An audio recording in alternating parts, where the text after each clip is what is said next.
Kembali dari dunia abadi, audiobook, novel silat, episode 355. Setuju. Sekarang ikuti aku. Sambil tersenyum, Tang Xiu melepaskan susunan kedap suara dan terbang menuju istana melalui rute sebelumnya bersama Sablevian Scorpio. Sekitar 1000 km jauhnya dari istana, Tang Xiu menemukan banyak dewa yang bersembunyi di beberapa tempat. Namun, alih-alih membuat mereka khawatir, ia memutuskan untuk mengambil jalan memutar dan kemudian mendekati istana. Karena mereka berada 100 km jauhnya dari rumah bangsawan itu, Tang Xiu menghentikan langkahnya dan sedikit mengernyit. Dia bisa merasakan bahwa semakin dekat mereka ke rumah bangsawan itu, semakin banyak dewa yang bersembunyi di sekitarnya. Bahkan jika dia ingin mengambil jalan memutar lagi, tidak ada ruang tersisa untuk melakukannya. Sepertinya aku hanya bisa mengubah penampilanku di sini. Tang Xiu mendesah dalam hati. Otot-otot wajahnya cepat bergeser dan berubah, dan dia segera mengenakan wajah yang berbeda.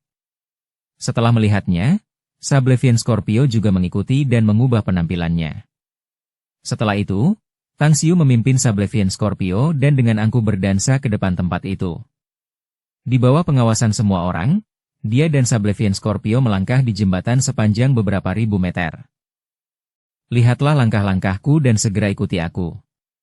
Ingatlah untuk tidak melewatkan satu pun, atau kamu akan diserang oleh batasan dan jebakan di sini, kata Tang Xiu melalui transmisi suara. Dipahami. Sablevian Scorpio menatapnya dengan ekspresi aneh. Namun dia tidak bertanya karena dia ingin melihat apakah tuan misteriusnya ini benar-benar memiliki keterampilan untuk memasuki istana atau hanya sesumbar. Saat mereka terus maju, mereka bertemu dengan puluhan dewa yang berjalan hati-hati di jembatan panjang seolah-olah mereka berjalan di atas es tipis. Saat mereka maju setengah jalan, mereka melihat dewa emas hancur berkeping-keping oleh percikan petir dari penghalang dan kemudian hancur berkeping-keping di jembatan. Hanya ada teriakan sesaat darinya sebelum pria itu tersapu oleh sejumlah besar penghalang dari kedua sisi. Hah? Tiba-tiba, sorot mata Tang Xiu berubah dingin karena dia menemukan wajah yang dikenalnya 100 meter jauhnya. Dia teringat orang itu, seorang murid emas abadi dari sekte Pil dalam yang dia lihat di akomodasi sekte Pil dalam di kota tanpa batas. Pada saat ini, dewa emas sekte Pil dalam mengabaikan mereka begitu saja meskipun pria itu menyadari ada orang yang datang dari belakangnya. Perhatiannya sepenuhnya teralih ke berbagai batasan dan jebakan di kedua sisi jembatan. Dia sangat teliti dalam membuat kesimpulan akurat untuk setiap langkah yang diambilnya setelah dia datang ke sini.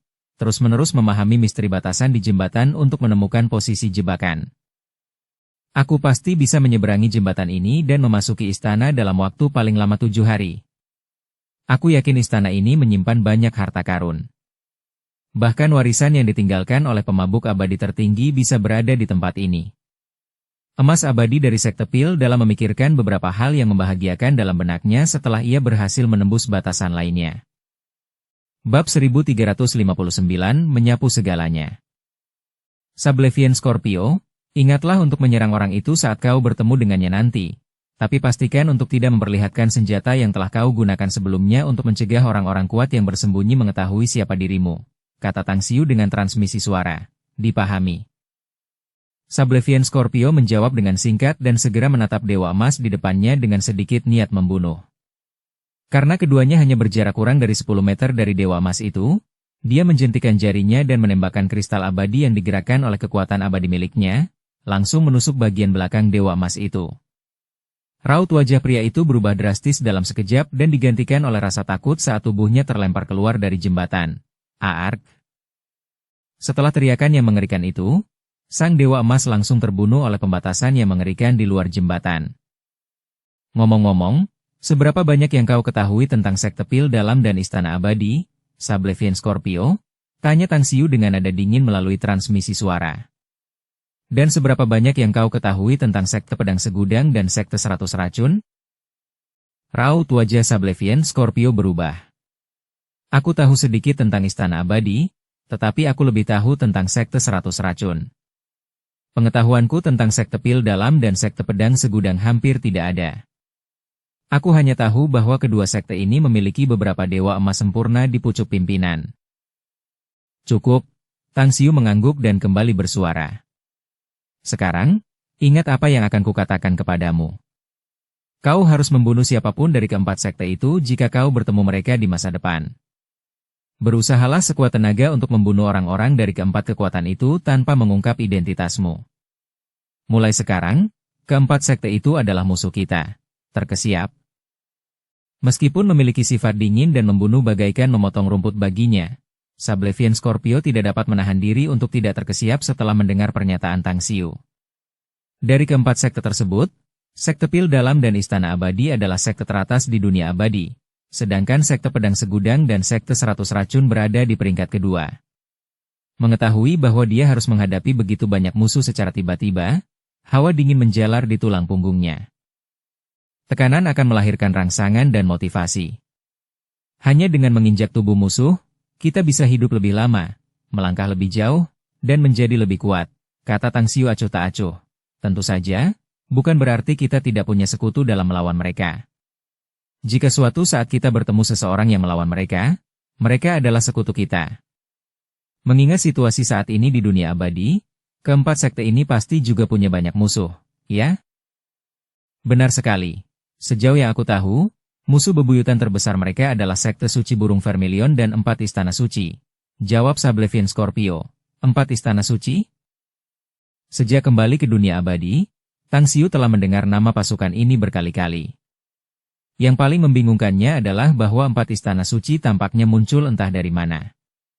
Tidak pernah ada contoh nama seperti itu di masa lalu, tetapi banyak pembangkit tenaga listrik muncul dari pasukan ini dan mereka juga sangat memusuhi sekte Pil Dalam dan Istana Abadi. Jika bukan karena kemunculan sekte ini, situasi sekte suci burung vermilion saat ini akan jauh lebih buruk.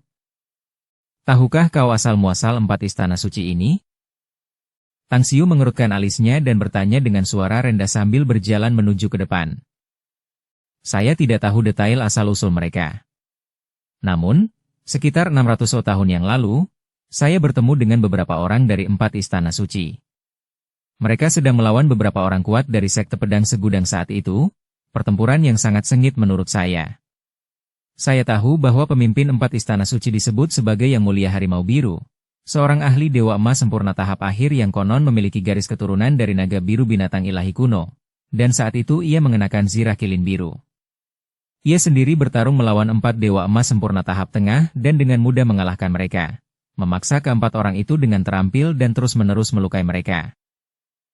Raut wajah Tang Xiu berubah.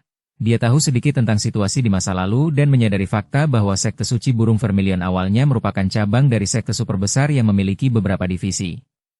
Di antara divisi-divisi tersebut, garis keturunan naga biru adalah salah satunya. Naga biru, harimau putih, burung merah, kura-kura hitam, dan klan kilin pada mulanya merupakan binatang suci yang bertindak sebagai dewa pelindung sekte super besar tersebut. Tang Xiu dan Sablevian Scorpio terus bergerak maju sambil berbincang. Beberapa orang telah melihat serangan diam-diam Sablevian Scorpio terhadap emas abadi tadi, membangkitkan kewaspadaan mereka dan membuat mereka menghentikan laju mereka. Orang-orang ini sekarang melotot ke arah keduanya dengan sikap seolah-olah mereka sedang menghadapi musuh yang tangguh, menjaga kewaspadaan mereka untuk berjaga-jaga terhadap serangan diam-diam mereka. Dalam jarak beberapa ribu kilometer di luar istana, puluhan Dewa Emas sempurna terus mengamati gerak maju Tang Xiu dan Sablevian Scorpio. Mereka terkejut ketika menyadari bahwa keduanya tampak sangat santai dan tidak menghadapi halangan apapun sejak mereka melangkah di jembatan. Sepertinya pembatasan dan jebakan itu tidak berguna bagi mereka. Bagaimana mungkin semua penghalang ini tidak berarti apa-apa bagi mereka? Aneh sekali. Apakah mereka tahu di mana dan apa saja batasan dan jebakan yang ada? Aku juga tidak mengerti. Itu di luar nalarku.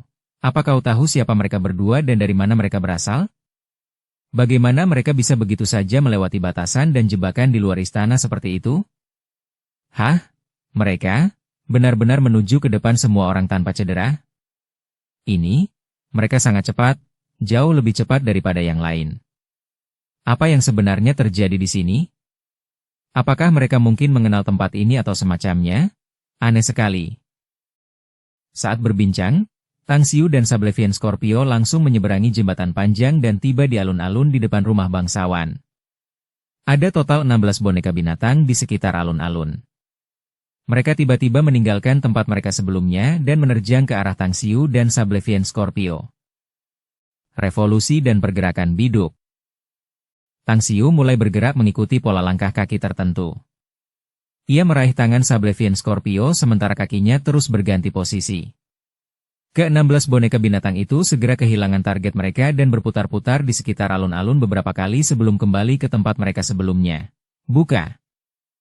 Tang Xiu kemudian memutuskan untuk menggunakan teknik.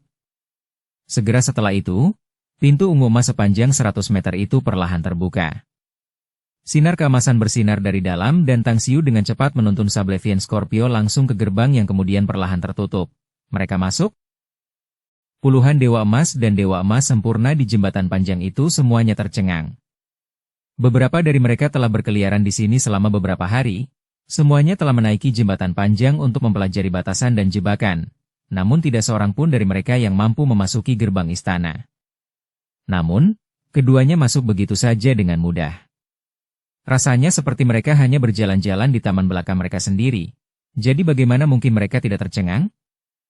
Di dalam rumah bangsawan, untuk menggambarkan seperti apa pemandangannya, itu adalah pemandangan indah dari rumah batu giok yang megah. Tang Xiu sendiri tidak membuang-buang waktu untuk mengagumi keindahan istana dan segera menggunakan beberapa teknik dan mengumpulkan setiap artefak abadi yang tergantung di berbagai tempat. Dia bahkan tidak melewatkan satupun biji dan perhiasan berharga yang tertanam di istana. Semuanya dikumpulkan olehnya. Tindakan Tang Xiu benar-benar menyapu semuanya dan tidak ada yang terlewat. Dia tidak mau meninggalkan apapun. Entah dia langsung menelannya, atau dia memasukkannya ke dalam cincinnya. Yang mengejutkan Sablevian Scorpio, dia menghitung bahwa nilai total harta yang dikumpulkan Tang Xiu melebihi 100 juta esensi kristal hanya dalam waktu setengah jam. Itu adalah 100 juta esensi kristal. Angka yang dapat membuat dewa emas sempurna manapun iri setengah mati. Tingkah lakumu itu agak tidak sedap dipandang. Mulut Sablevian Scorpio berkedut saat melihat Tang Xiu menggali batu pasir emas di dinding lalu memasukkannya ke dalam cincinnya. Dia berkata dengan ragu, "Tuan, mengapa Anda tidak membiarkan saya membantu Anda? Kalau tidak, Anda mungkin harus menghabiskan waktu lama untuk mengumpulkan semua harta karun di sini mengingat betapa luasnya istana ini." "Tidak, kamu tidak familiar dengan situasi di tempat ini." Tang Xiu menggelengkan kepalanya. "Jika kamu mencoba mengumpulkan harta karun dengan gegabah, batasannya pasti akan menyerangmu. Berdiri saja di tempatmu dan tunggu aku." Sablevian Scorpio sedikit mengernyit, tetapi dia tidak berpikir bahwa pernyataan Tang Xiu itu salah. Bagaimanapun, Tang Xiu dapat dengan mudah membawanya ke tempat ini, yang berarti bahwa dia benar-benar sangat mengenal tempat ini. Dia telah mencoba menggunakan batu abadi untuk menembakkan manik api yang tertanam di pilar, tetapi batu itu tidak hanya gagal mengenainya tetapi juga langsung hancur oleh pembatas di dinding. Belum lagi bahwa mendeteksi pembatas itu dengan mata telanjang telah terbukti sangat sulit. Mungkinkah guru telah menjadi penerus pemabuk abadi tertinggi? Apakah dia mendapatkan warisan pemabuk abadi tertinggi beberapa hari yang lalu, sehingga dia dapat sepenuhnya memahami situasi di istana rahasia ini? Mata Sablevian Scorpio berkedip dan menatap Tang Xiu dengan ekspresi tertentu. Setiap halaman dan setiap tempat di istana dibersihkan, dan kecepatan Tang Xiu semakin cepat. Dia terus mengumpulkan sejumlah besar harta abadi dan sumber daya kultivasi, menyimpannya di dalam cincin spasialnya. Setelah 6 hari panen, Tang Xiu tiba di bagian terdalam istana setelah mengumpulkan semua harta di dalam istana. Sambil melihat rumah besar yang sekarang benar-benar kosong, hanya menyisakan bingkai-bingkai yang utuh, Sablevian Scorpio hanya bisa memaksakan senyum masam dalam hati. Bahkan jika pencuri-pencuri terkenal yang mengamuk untuk mencuri dari sekte suci datang ke sini, kurasa mereka tidak akan bisa menjara seperti ini, bukan? Tang Xiu dengan puas beralih ke Sablevian Scorpio dan berbicara dengan senyum berseri-seri. "Baiklah, itu saja, kurang lebih. Sumber daya sebanyak ini seharusnya cukup untuk membiayai kekaisaran Tang besar selama berabad-abad. Ayo kita pergi dan tinggalkan tempat ini untuk memanen lebih banyak harta dan sumber daya di tempat lain. Kita harus kembali ke rumah dengan membawa bekal lengkap karena kita sudah memasuki gunung harta karun." Dengan wajah ragu-ragu, Sablevian Scorpion bertanya, "Tuan, mengapa Anda tampak sangat akrab dengan tempat ini?" "Sudah kubilang sebelumnya bahwa istana rahasia ini seperti taman belakang rumahku, bukan? Jawab Tang Xiu sambil tersenyum. Sayang sekali aku tidak tertarik dengan warisan pemabuk abadi tertinggi. Kalau tidak, seluruh istana rahasia ini akan menjadi milikku dan aku bisa mengambil semua sumber daya di sini. Mulut Sablevian Scorpio berkedut lagi, tetapi sekarang hatinya mendidih. Jika Tuan mengatakan yang sebenarnya, itu berarti mereka akan mendapatkan panen yang luar biasa memuaskan. Setelah itu, Tang Xiu membawa Sablevian Scorpio untuk meninggalkan tempat itu. Tepat saat keduanya keluar dari gerbang istana, puluhan mata di jembatan panjang tiba-tiba mengalihkan perhatian mereka ke arah mereka. Dengan ekspresi tenang, Tang Xiu berkata keras-keras. Hei, kalian, tidak ada apa-apa di dalam, bahkan tidak ada harta karun. Belum lagi batasan dan jebakan di dalam itu bahkan lebih menakutkan daripada yang di luar. Tempat ini hanyalah jebakan maut, jadi sebaiknya kalian pergi saja. Jangan bilang aku tidak memberi nasihat tentang ini. Apakah kau baru saja mendapatkan banyak harta karun dari dalam, bocah? Seorang lelaki tua berambut putih dengan tongkat berkepala naga menatap Tang Xiu dengan penuh arti. Jika kau benar-benar berpikir ada harta karun di sana, kau dapat mencoba menerobos batasan dan jebakan di sini, kata Tang Xiu enteng. Namun, setelah kau masuk, aku hanya berharap kau tidak akan menyesal di kemudian hari karena telah membuang-buang banyak waktu di sini. Bab 1360 Warisan Tertinggi. Tang Xiu mengabaikan mereka begitu saja setelah mengucapkan kata-kata itu dan segera pergi keluar bersama Sablevian Scorpio. Namun, saat mereka hendak mencapai ujung jembatan yang panjang itu, puluhan sosok langsung melintas dan menghalangi jalan mereka menuju ujung jembatan. Serahkan cincin spasialmu. Kalau tidak, hari ini akan menjadi hari kematian tragis kalian berdua, teriak seorang dewa emas sempurna tahap akhir dengan dingin. Matanya dipenuhi cahaya dingin. Tang Xiu tersenyum menanggapi. Apakah menurutmu kita akan takut pada beberapa orang idiot di luar setelah kita berani menjelajah jauh ke dalam istana secara terbuka? Aku tidak takut memberitahumu. Bahkan jika kamu memiliki 100 kali lipat angka dan 100 kali lipat kekuatannya, kau tetap tidak akan mampu menghadapi kami sama sekali. Dengarkan saranku, jangan memprovokasi kami. Kalau tidak, nasibmu akan sangat menyedihkan. Dewa emas sempurna tahap akhir membalas dengan nada menghina dan berkata, bahkan seorang tertinggi pun tidak berani menyombongkan diri begitu besar saat menghadapi begitu banyak orang. Namun seorang bayi sepertimu berani bersikap begitu sombong, ya? Semua orang, kedua bajingan ini tampaknya sangat tidak tahu batas kemampuan mereka dan bertindak gegabah. Mari kita hancurkan mereka dan bagi harta yang mereka dapatkan dari istana secara merata. Bagaimana menurutmu? Tidak masalah. Setuju. Baiklah. Puluhan dewa emas sempurna mengangguk satu demi satu dan menatap tajam ke arah Tang Xiu dan Sablevian Scorpio. Namun, tidak ada satupun dari mereka yang memimpin dalam menyerang keduanya meskipun mereka mengatakannya. Mereka agak waspada terhadap kedua orang ini, yang begitu saja masuk dan keluar dari istana dengan mudah. Tang Xiu dan Sablevian Scorpio saling pandang lalu mundur puluhan meter dalam sekejap. Tak lama kemudian, Tang Xiu mencibir. Datanglah ke jembatan dan kami akan menemanimu untuk bertukar pukulan. Ayo, datanglah ke sini dan lawan kami jika kau punya nyali. Bertarung di jembatan? Raut wajah puluhan dewa emas sempurna berubah dan mereka mundur beberapa langkah. Tang Xiu dan Sablevian Scorpio menatap satu persatu dengan pandangan menghina di waktu yang sama, lalu segera duduk bersila di tempat mereka. Waktu berlalu dan kebuntuan berlanjut. Sehari kemudian, sementara puluhan dewa emas sempurna terus menatap Tang Xiu dan Sablevian Scorpio, ekspresi lelaki tua berambut putih sebelumnya tiba-tiba berubah. Dia sangat menyadari gerakan-gerakan kecil tak menentu dari keduanya saat duduk bersila di jembatan panjang.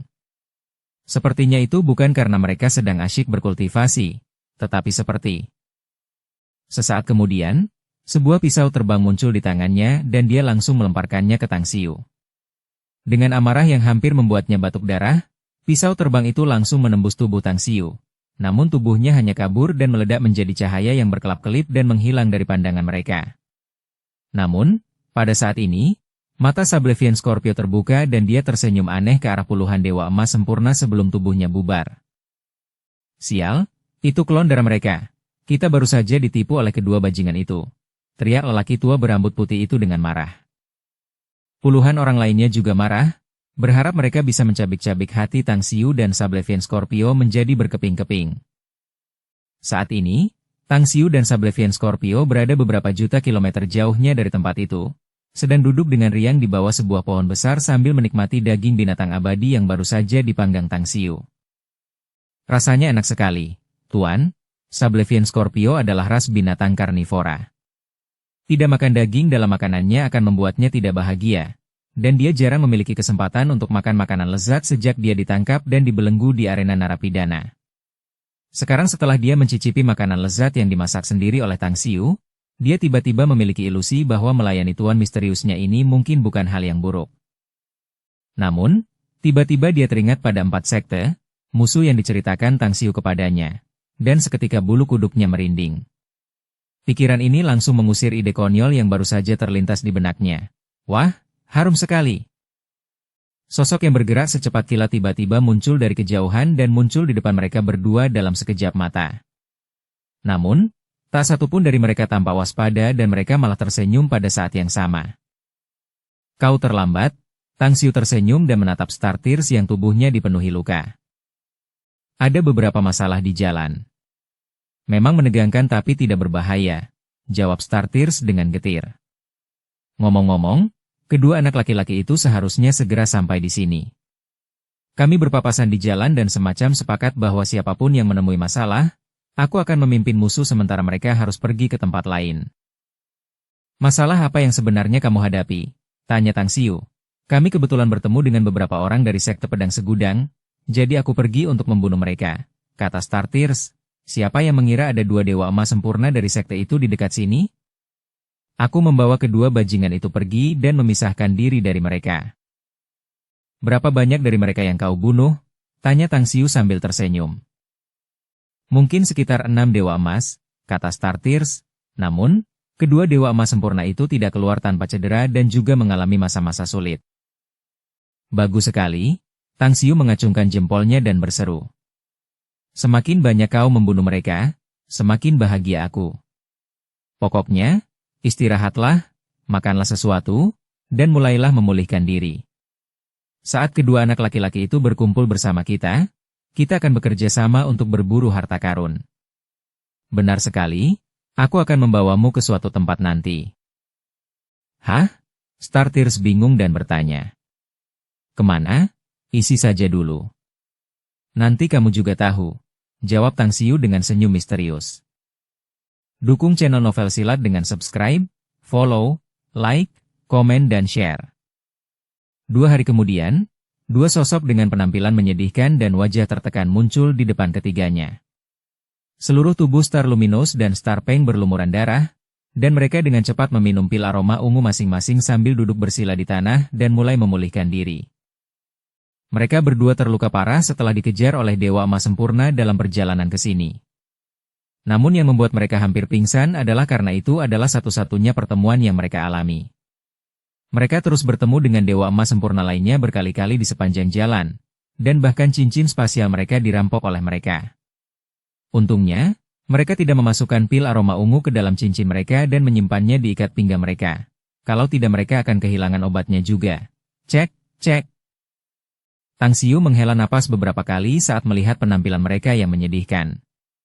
Kemudian, dia mengeluarkan 2 kristal abadi dan melemparkannya ke tangan mereka, sambil berkata dengan ringan.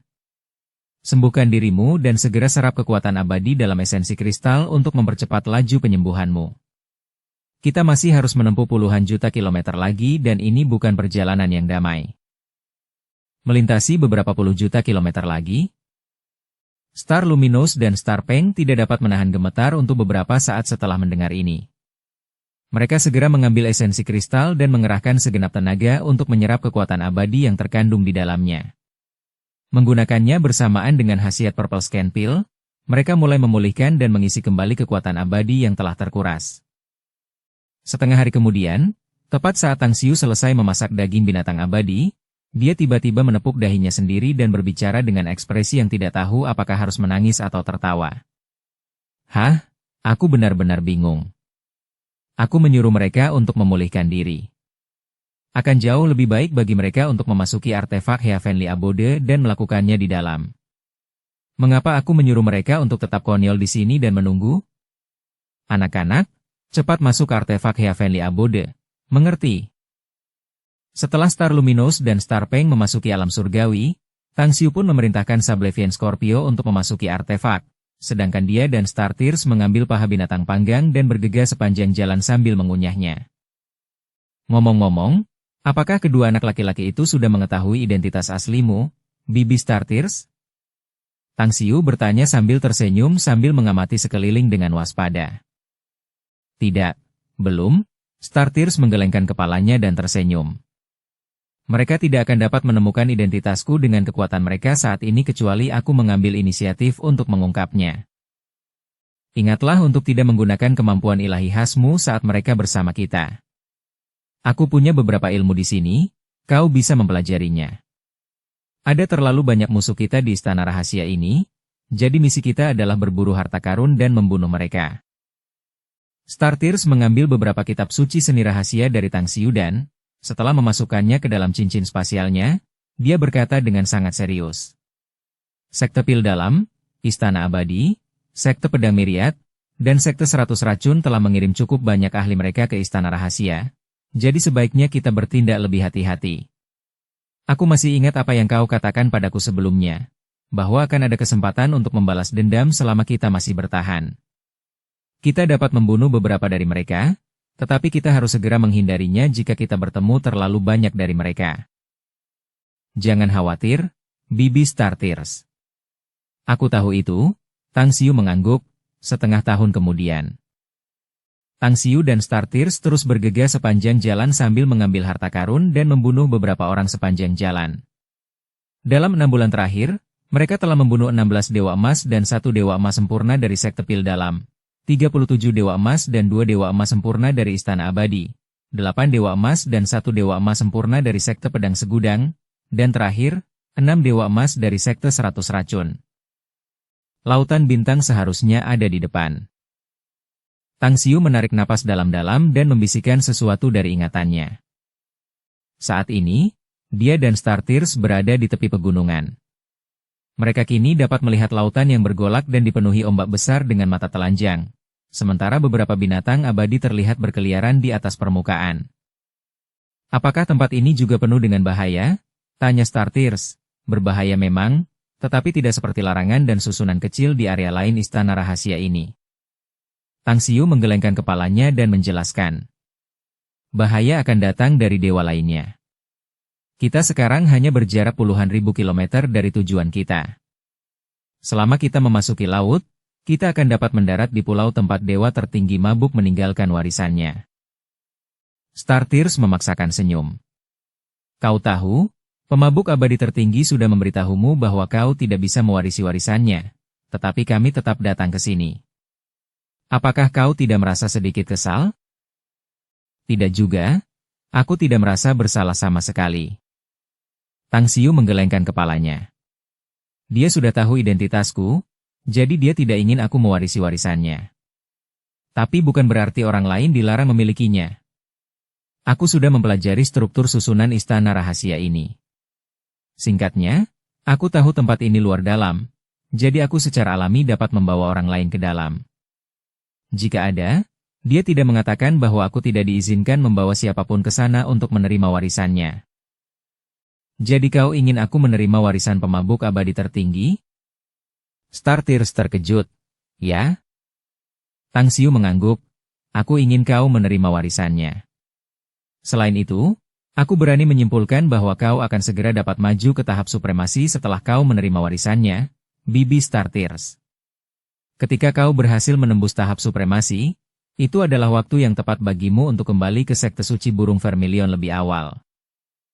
Hah? Star Tears tampak bingung. Bukankah kau ingin aku tidak kembali ke Sekte Suci Burung Vermilion sebelumnya? Itu karena kamu tidak memiliki kekuatan yang cukup sebelumnya, jadi aku tidak ingin kamu kembali ke Sekte Suci Burung Vermilion, kata Tang Xiu. Tetapi jika kamu dapat maju ke tahap supremasi, itu tidak akan menjadi masalah. Selain itu, aku ingin kamu memberitahu ayahku bahwa aku masih hidup. Star Tears merenung sejenak lalu mengangguk. Jangan khawatir, dialah satu-satunya orang yang akan kuberitahu tentang hal itu. Aku juga akan memberitahunya tentang metode dan rencanamu. Bab 1361, Resep Pil Tertinggi. Laut seluas puluhan ribu kilometer itu tampak tenang dan damai. Tidak ada bayangan atau hantu yang terlihat. Namun, Tang Xiu dan Startears tetap waspada dan sangat berhati-hati. Mereka tidak bergegas keluar dari tepi gunung berhutan itu, tetapi menahan aura mereka dan berbisik-bisik sambil menatap ke arah laut. Tak lama kemudian, 4 sosok muncul di garis pantai, dan salah satunya adalah seorang lelaki tua reot dengan tongkat yang memancarkan ki kematian yang kental, tanda bahwa ia telah berada di akhir masa hidupnya. 3 orang lainnya di sampingnya, selain seorang wanita tua berambut perak, adalah 2 pemuda. Apa? Tang Xiu dan Startears saling pandang dan tampak terkejut. Mereka berdua tahu siapa lelaki tua itu. Dala adalah tetua tertinggi dari sekte Mandala dan usianya 16.000 tahun. Jauh lebih tua dari Startears. Sekitar 8.000 tahun yang lalu, lelaki tua itu telah menerobos ke tahap abadi emas sempurna. Namun ia belum mampu maju ke tahap supremasi 8 milenium kemudian. Startears berbisik. Dala sudah hampir mencapai batasnya, dan pembukaan istana rahasia dengan warisan pemabuk abadi tertinggi kemungkinan besar adalah kesempatan terakhirnya. Jika dia bisa mendapatkan kesempatan yang akan membantunya menerobos ke sini, masa hidupnya akan berlipat ganda. Namun jika dia gagal, saya khawatir tidak akan butuh waktu lama sebelum dia meninggal dan memasuki 6 jalur reinkarnasi untuk memulai perjalanan baru dalam hidup. Dia sudah seperti lampu yang hampir mati, tetapi dia bisa mengucapkan selamat tinggal pada identitas dan ingatannya yang lama begitu dia memasuki samsara. Tang Xiu mengangguk dan berkata, kecuali seorang maha tinggi bersedia merusak kultivasinya selama ribuan tahun untuk membantunya memasuki 6 jalur reinkarnasi di alam yang lebih rendah, barulah dia bisa menyimpan sebagian ingatannya. Sekarang hanya ada beberapa suprim di dunia abadi, dengan masing-masing dari mereka mempertahankan kekuatan hidup dan energi mereka dengan harapan untuk melewati kesengsaraan dan naik ke keilahian. Startears mendesah, siapa yang rela kehilangan ribuan tahun kultivasi untuk membantunya secara gratis? Startears dan Tang Xiu tak berdaya menyaksikan kelompok Dala yang beranggotakan 4 orang terbang di atas laut dan kemudian menghilang dari pandangan mereka. Mata Tang Xiu berbinar-binar saat dia menatap laut selama 15 menit sebelum tiba-tiba berbicara. Aku mungkin sudah belajar banyak tentang istana rahasia ini, tetapi ini adalah pertama kalinya aku di sini, jadi aku belum memahami situasinya dengan saksama. Sepertinya aku akan menemukan susunan formasi baru jika aku memasuki laut. Ayo berangkat dan menyelam, kita mungkin bisa melihat pemandangan lain setelah kita masuk. Mengerti? Startears mengangguk pelan. Saat keduanya muncul di garis pantai, Tang Xiu menggunakan indera spiritualnya untuk menyebar ke arah depan. Dalam sekejap mata, ia meraih tangan Startears dan dengan cepat melewati perisai energi. Setelah itu, dunia lain muncul di hadapan mereka entah dari mana. Lautnya masih tenang, namun petir yang tak terhitung jumlahnya menyambar dari langit dari waktu ke waktu, yang mana setiap petir menimbulkan riak di permukaan laut. Namun, ada 9 jembatan panjang di atas permukaan laut. Masing-masing lebarnya 100 meter dan memanjang ke dasar laut dalam. Jembatan panjang berbentuk tangga itu memanjang ke atas. Bahkan dengan penglihatan mereka, Tang Xiu dan Startears tidak dapat melihat ujung jembatan panjang ini. Sepertinya 9 jembatan panjang ini telah memanjang hingga ke cakrawala yang jauh yang mencapai surga. Ribuan dewa emas dan dewa emas sempurna telah datang dan berdiri diam di ujung jembatan. Mereka juga melihat punggung sekitar 900 dewa emas dan dewa emas sempurna di jembatan panjang saat mereka maju selangkah demi selangkah. Itu adalah jembatan domain. Tang Xiu menghela napas saat melihat pemandangan seperti itu. Dari isi seluruh susunan formasi yang membentuk ruang ini, dia sepenuhnya menyadari seluruh situasi. Dia tahu bahwa ini adalah ujian, tepatnya ujian kedua yang harus dilalui seseorang untuk mendapatkan warisan. Jika seseorang dapat menyeberangi jembatan domain ini, orang itu akan memiliki kesempatan untuk memasuki Pulau Terapung dan memasuki Istana Abadi Mabuk. Ayo kita ke sana. Tang Xiu menyentuh lengan Startears dan kemudian diam-diam datang ke suatu tempat di dekat Dala. Meskipun dia menyadari bahwa 3 orang di sekitar lelaki tua itu menunjukkan kewaspadaan mereka kepadanya, dia langsung mengabaikan mereka dan sengaja memasang ekspresi penasaran, bertanya sambil tersenyum. Senior tua, bolehkah saya bertanya tentang situasi di sini? Kami agak bingung setelah masuk. Mengapa semua orang berkumpul di sini? Juga, bagaimana mungkin beberapa orang berjalan perlahan di jembatan dan tidak langsung terbang? Dala menoleh untuk melihat Tang Xiu dengan ekspresi terkejut. Namun, lelaki tua yang lembut itu tidak memarahi Tang Xiu karena bertanya dan malah menjelaskan dengan wajah tersenyum. Ini adalah tempat untuk menguji potensi seseorang. Ada total 90.000 token di seluruh istana rahasia dan siapapun yang mendapatkannya dapat menemukannya. Di ujung jembatan ini adalah tempat di mana istana abadi mabuk berada. Hanya dengan melewati tempat uji potensi ini seseorang akan dapat mencapai istana abadi mabuk dan memperoleh warisan dewa abadi mabuk tertinggi. Tang Xiu sengaja terlihat terkejut. Warisan pemabuk abadi tertinggi ada di sini? Lalu, tempat-tempat lainnya? Tempat-tempat lain itu tentu saja adalah ujian pertama yang ditinggalkan oleh pemabuk abadi tertinggi, kata Dala sambil tersenyum. Hanya setelah kamu bertahan hidup di tempat lain, kamu dapat menemukan token dan kemudian datang ke sini. Namun, teman muda ini benar-benar hebat. Kamu tiba-tiba mencapai tempat ini tanpa sengaja tanpa arahan token. Mungkin teman muda bisa mendapatkan pertemuan besar yang menguntungkan di sini. Tentu saja Anda bercanda, tetua senior, kata Tang Xiu dengan rendah hati. Saya datang hanya untuk ikut bersenang-senang. Selain itu, saya di sini hanya untuk berburu harta karun dan menghasilkan sedikit kekayaan. Saya tidak berharap untuk mendapatkan warisan dari pemabuk abadi tertinggi. Dala tampak sedikit terkejut. Dia telah melewati tahun-tahun terlalu lama dan dia mampu membedakan apakah seseorang mengatakan kebenaran atau tidak. Namun, pemuda di hadapannya sama sekali tidak peduli dengan masalah ini, dan itu memang datang dari hatinya. Itu adalah sesuatu yang tidak pernah dia duga, jadi dia dengan hati-hati mengamati Tang Xiu dan bertanya. Siapa namamu, teman muda? Kaisar Langit Tang Agung, kata Tang Xiu sambil tersenyum.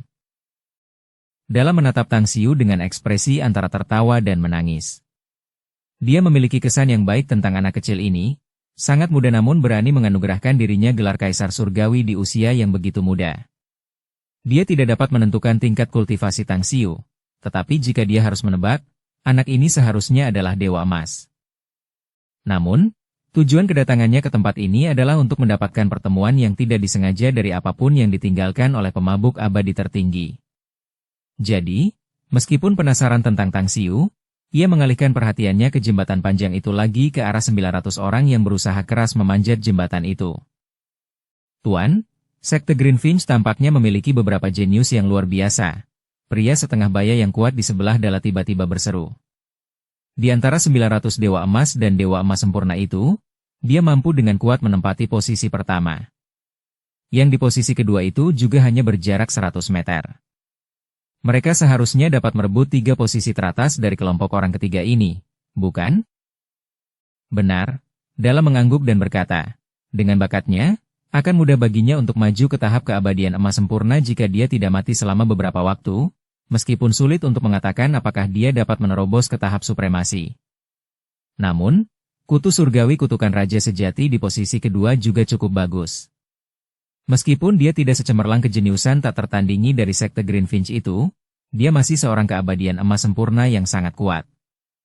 Sejauh yang aku tahu, dia seharusnya baru saja menerobos ke tahap keabadian emas sempurna dalam milenium terakhir, ya? Ya, tepatnya sekitar 8 abad yang lalu. Pria kekar itu mengangguk. Di antara 900 Dewa Emas dan Dewa Emas Sempurna itu, jumlah Dewa Emas Sempurna adalah 120. Tetapi kutu surgawi kutukan Raja Sejati jelas memiliki bakat terkuat. Namun, dia tidak pernah berjanji setia pada sekte manapun dan terus berkultivasi dengan mengandalkan eksplorasi dan kerja kerasnya sendiri yang konstan, sesuatu yang sangat sulit dilakukan di jalur kultivasi abadi. Dala tersenyum pahit menanggapi. Jika saja aku tidak memiliki latar belakang saat itu dan terus mengandalkan kerja kerasku untuk berkultivasi secara menyeluruh, mungkin aku sudah berhasil menembus tahap supremasi sekarang, bukan? Saat Tang Xiu berdiri di samping mereka dan mendengarkan percakapan mereka, dia tidak bisa menahan rasa kagumnya terhadap lelaki tua Dala ini. Dia paham betul tentang kebenaran pernyataan yang baru saja dikatakan Dala. Para dewa yang memiliki perjalanan yang mulus di jalur kultivasi mereka pasti akan gagal mencapai kebesaran tetapi malah akan berakhir dengan merugikan diri mereka sendiri. Jalur kultivasi abadi tidak hanya keras dan sulit, tetapi seseorang juga harus melalui kesulitan dan kesengsaraan sambil memahami dao surgawi dan melesat melalui jalan berdarah. Hanya dengan begitu seseorang akan dapat mencapai puncak tahap supremasi. Misalnya, pemilik identitasnya di masa lalu. Sebagai tuan muda dari sekte suci burung vermilion, dia jelas merupakan kesayangan banyak orang. Dia tidak pernah tahu seberapa tinggi dan dalamnya langit dan bumi. Pada akhirnya, dia gagal mencapai pencerahan dan meninggal tepat setelah dia menghadapi bahaya sepele, sehingga tubuhnya kemudian ditempati oleh jiwanya. Kemudian, dia menolak untuk tinggal di tempat perlindungan yang merupakan sekte suci burung vermilion dan terus berjuang, bertarung, dan berjuang berkali-kali, berhasil keluar dari situasi putus asa yang tak terhitung jumlahnya, dan kemudian akhirnya menjadi pembangkit tenaga listrik tahap supremasi. Tang Xiu diam-diam menarik napas dalam-dalam, lalu cepat-cepat mengeluarkan selembar batu giok, mengukir resep pil tertentu di atasnya, lalu diam-diam mengirimkannya ke Dala tanpa jejak. Hah? Dala menoleh sedikit dan menatap Tang Xiu. Ada sedikit keterkejutan di wajahnya yang sudah tua, tetapi kemudian, dia mendapati bahwa Tang Xiu bahkan tidak menatapnya tetapi terus fokus pada 900 dewa yang sedang diuji di jembatan. Segera setelah itu, dia mengirimkan seberkas kesadarannya ke dalam kepingan giok itu. Ini. Terkejut, matanya berbinar. Dia segera memasukkan slip giok itu ke dalam cincin spasialnya dan mengirim transmisi suara ke Tang Xiu. Terima kasih, sahabat abadi. Sudah takdir kita bertemu di sini, tak perlu ucapan terima kasih. Jawab Tang Xiu lewat transmisi suara. Dala menatap tajam ke arah Tang Xiu sebelum ia kembali ke abadi di jembatan panjang. Namun, keterkejutan masih mengguncang hatinya, dan ia tidak bisa menenangkan diri. Ini adalah resep pil tertinggi yang akan meningkatkan peluang untuk menembus tahap supremasi sebesar 30% jika seorang dewa emas sempurna tahap akhir meminumnya. Semua orang tahu jenis kecelakaan apa yang dapat dihindari dengan peningkatan peluang sebesar 30%. Awalnya, aku hanya memiliki 30% keyakinan, peluang pasti yang dapat kulihat. Aku sadar bahwa itu masih jauh dan tidak cukup bagiku untuk melangkah di jalan menjadi seorang Supreme. Namun dengan resep Supreme Pill, kesempatanku untuk maju ke tahap supremasi meningkat hingga 60%. 60% hanyalah batasku, tetapi itu cukup bagiku untuk melakukan terobosan. Bahkan jika aku tidak bisa mendapatkan warisan pemabuk abadi tertinggi di Secret Palace ini, aku dapat dikatakan telah memperoleh peluang yang sangat besar sendiri. Namun sekali lagi, anugerah ini begitu besar, begitu berat. Siapa sebenarnya dia? Dala ingin menanyakan identitas pemuda itu, tetapi dia tahu bahwa pemuda itu tidak berniat memberitahunya. Dia hanya bisa pasrah mengukir kebaikan ini di dalam hatinya, menunggu sampai pemuda itu membutuhkan bantuannya di masa depan untuk membalas tanda persahabatan ini. Apakah ada yang salah, Tuan? Lelaki kekar itu memperhatikan ekspresi Dala yang tidak biasa dan langsung bertanya. Tidak apa-apa, Dala menggelengkan kepalanya. Bab 1362 Zephyr Hitam Si Tua Aneh. Dalam 2 hari berikutnya, Tang Xiu dan Star Tears mengamati 900 orang di jembatan panjang dan benar-benar memahami situasinya. Tekanan ruang di jembatan panjang itu berbeda dan disesuaikan menurut tingkat kultivasi masing-masing dewa, sehingga membentuk tekanan yang unik. Misalnya, Dewa Emas harus menghadapi tekanan yang jauh lebih sedikit dibandingkan dengan Dewa Emas sempurna. Tekanan spasial magis ini bervariasi menurut tingkat kultivasi setiap orang. Jadi, pada akhirnya, tidak masalah apakah orang tersebut adalah Dewa Emas atau Dewa Emas sempurna karena semuanya akan menghadapi tingkat tekanan yang sama. Saya menolak untuk menyerah. Sang Dewa Emas tiba-tiba batuk seteguk darah dan tubuhnya terpental ke belakang seakan-akan ia adalah layang-layang yang putus lalu jatuh di depan mata semua orang. Dewa abadi pertama yang dipaksa turun telah muncul di kelompok ketiga pendaki jembatan. Aku khawatir beberapa lagi akan dipaksa kembali di waktu berikutnya. Seorang Dewa abadi emas sempurna yang seperti orang bijak tidak dapat menahan diri untuk tidak mendesah. Sang Dewa Emas yang dipaksa mundur tampak malu. Setelah merangkak naik dari lantai jembatan, dia menelan semua tatapan menghina dari para penonton dan segera pergi. 15 menit kemudian, Dewa Emas lainnya juga batuk darah dan terbang mundur sebelum ia jatuh ke kerumunan. Momen berikutnya berubah menjadi realisasi ramalan Dewa Emas sempurna yang seperti orang bijak itu saat Dewa Emas lainnya dan beberapa Dewa Emas sempurna ditekan oleh gravitasi spasial di jembatan yang memaksa mereka untuk terbang kembali. Dalam 4 hari berikutnya, dari 900 dewa di jembatan, hanya 7 yang tersisa. Jenius paling cemerlang dari sekte Greenfinch masih terus mendaki meskipun menghadapi kesulitan karena butuh beberapa jam untuk setiap langkah yang dinaikinya. Setiap orang dengan mata tajam dapat mengatakan bahwa ia telah mencapai batasnya dan dapat dipaksa untuk kembali kapan saja mengingat tubuhnya terus gemetar. Seperti yang diharapkan, kejeniusan sekte Greenfinch yang tak tertandingi itu terpaksa terbang kembali dan jatuh di depan semua orang 4 jam kemudian. Namun, tak seorang pun di antara ribuan penonton abadi memandangnya dengan jijik. Sebaliknya, selain merasa sedikit menyesal, yang mereka rasakan terhadapnya hanyalah kekaguman. Dari 9.999 anak tangga di jembatan panjang, dia berhasil menaiki anak tangga ke 7.320, sedangkan peringkat kedua hanya mampu mencapai anak tangga ke 6.900 sebelum dia terpaksa mundur. Dari 1.800 orang dari 2 kelompok pertama, yang terbaik di antara mereka hanya mampu mencapai anak tangga ke 7.250, bukan? Seorang dewa emas sempurna yang berada sekitar 100 meter dari Tang Xiu mendesah getir dan menggelengkan kepalanya. Gumamannya membuat semua orang mengangguk diam-diam. Waktu berlalu dan sudah hari ke-10 Tang Xiu tiba di sini. 900 dewa dari kelompok ketiga semuanya telah dipaksa kembali oleh tekanan spasial. Yang terbaik di antara mereka adalah jenius dari sekte Greenfinch, yang berarti bahwa ia adalah dewa dengan bakat terbaik di antara 2.700 dewa dari 3 kelompok pertama. Ayo bersiap. Dalam menarik napas dalam-dalam dan memberi perintah kepada 3 orang di sekitarnya. Tang Xiu belum mempelajari aturan apapun yang berkaitan dengan menaiki jembatan, jadi dia dengan cepat bertanya. Senior, semua 900 orang telah dipaksa kembali dan dikembalikan. Apakah kelompok keempat juga membutuhkan kelompok 900 orang lainnya untuk memanjat bersama? Dalam mengangguk dan berkata, benar sekali. Setiap kelompok terdiri dari 900 orang dan diberi waktu 18 hari untuk mencoba. Jika tidak ada yang mampu mencapai ujung jembatan dalam waktu 18 hari atau dipaksa keluar karena tekanan di jembatan, mereka akan diledakkan dan dibunuh secara langsung. Itulah sebabnya mereka yang tidak dapat melewatinya dalam waktu 18 hari hanya dapat mundur secara sukarela. Tang Xiu segera mengerti dan bertanya lagi. Apakah senior mungkin sedang bersiap untuk memanjat jembatan di kelompok keempat ini sekarang? Ekspresi Dala berubah sedikit serius saat dia mendesah.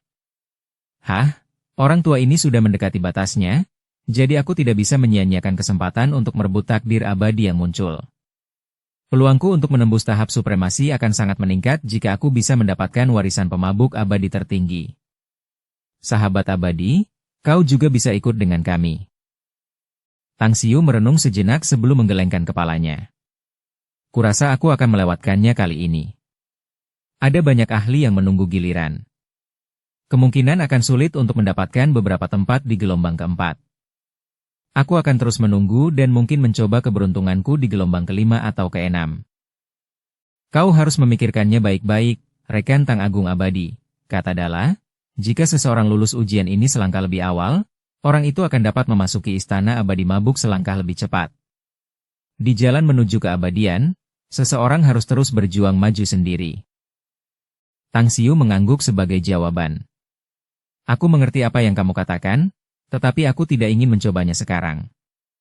Mengamati lebih banyak mungkin akan memberiku hasil yang lebih baik. Kalau begitu, jangan hiraukan aku. Dala tidak lagi membujuk Tang Xiu setelah melihat kegigihannya. 6 jam kemudian, sosok-sosok itu berkedip dan bergerak secepat kilat menuju bagian depan jembatan panjang itu. Saat setiap dewa melangkah di tangga pertama yang berjarak 100 meter, tubuh mereka semua gemetar. Banyak dari mereka bahkan memilih untuk sepenuhnya menstabilkan posisi mereka untuk beradaptasi dengan tekanan spasial di atas, menyerah untuk maju lebih cepat dan kemudian perlahan-lahan bergerak maju. Tatapan Tang Xiu menjelajahi 900 orang ini dan akhirnya mendarat di punggung Dala.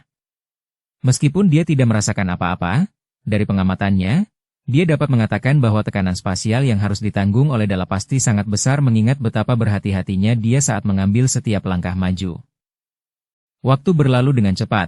Dalam sekejap mata, Hari ke-9 pun tiba dan orang pertama yang tidak sanggup menahan tekanan spasial di jembatan terpaksa terbang mundur, diikuti oleh beberapa orang lagi satu demi satu.